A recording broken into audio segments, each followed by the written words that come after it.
ফটিকছড়ির ফাইনদর আমতল এলাকায় বিআরটিসির ধাক্কায় পিতা এবং পুত্রে সড়ক দুর্ঘটনায় ঘটনাস্থলে নিহত হয়েছে। পিতা মোহাম্মদ শাহজাহান, পুত্র মোহাম্মদ আরিফ দুজনে সকালে গ্যারেজের উদ্দেশ্যে গন্তব্যে পৌঁছাচ্ছিলেন।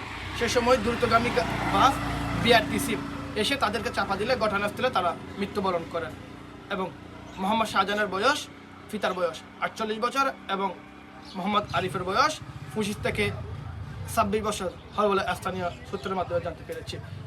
এরপর বিক্ষুব্ধ জনতা ড্রাইভারকে আটক করে এবং বিআরটিসি বাসকে আগুন জ্বালিয়ে দেয়। পরবর্তীতে সেনাবাহিনী এবং পুলিশ প্রশাসন এসে ঘটনা নিয়ন্ত্রণে আনে। লাশ ফটিকছড়ি থানায় নিয়ে যাওয়া হয় এবং গাড়ি ঘটনাস্থলে রয়েছে।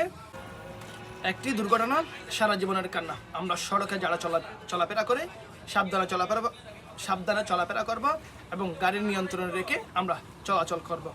সকলে সুস্থ থাকবেন, ভালো থাকবেন, নিজে নিরাপদে থাকবেন, আপনজনদের নিরাপদে রাখবেন। আল্লাহ হাফেজ। আসসালামু আলাইকুম।